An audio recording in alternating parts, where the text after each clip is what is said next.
is not just about St. Patrick's Day and college basketball. It's also National Nutrition Month.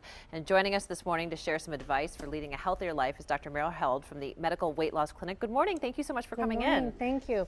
Well, when you're thinking about eating healthier, the best place to start is going to be with a food journal. So really focus on writing down absolutely everything you eat for about 4 to 5 days and get to know what your strengths and your weaknesses are. Do you eat breakfast every morning? Are you skipping breakfast? Are you having fast food for lunch? Why does that help so much? Because I've tried it and I always, like after a day, I can't do it. Well, what it does is it shows you where your areas for struggle are, and that's your opportunities for improvement. So it'll give you the biggest bang for your buck. That's where you want to focus your efforts and make your goals. So be disciplined and you'll notice the areas in your diet where you really need to work. And you only really need to do it for about 5 days to get to know your habits. So let's talk about vegetables. Okay. When you think about diet, you often think about what you're taking away. I want you to think about what you're adding. Add a vegetable with each meal. You need to get about 3 cups in for your day. So if you want eggs in the morning, that's fine. Go ahead and make it an omelet. Add some spinach. Throw some kale into a smoothie. Have a salad with your sandwich. Get those vegetables in. I know we talk about that, and obviously we always urge our children, you have to eat your vegetables, but why is it so important? Well, this is where bulk of your nutrition comes from. We have to retrain our palate to really enjoy these flavors. This is what you should be eating the most of. Not sugar. Exactly. And speaking of sugar, let's talk about the fruits.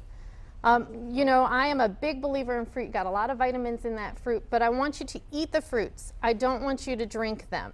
So what the orange has that the orange juice doesn't have is fiber. When you drink orange juice, you're drinking sugar water. When you add that fiber, the fiber is going to slow the sugar into your system. It's going to help keep you stable throughout the day. It's also going to help keep you full. So get your vitamins in the fruit, but eat it, don't drink it, and just drink water instead. And should you try to stay with seasonal fruit? I mean, obviously, in our world, we can get fruit from all over the world, but should you be trying to stick with the more seasonal things? Local, organic, seasonal is always best. Okay.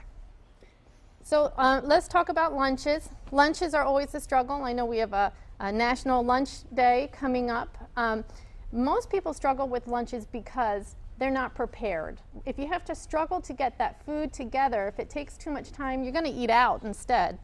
So I recommend on a weekend when you have the time, cook up a couple of platters of chicken, hard boil some eggs, prepare those groceries or get them already prepped from the grocery store so you have the building blocks to throw it together very quickly.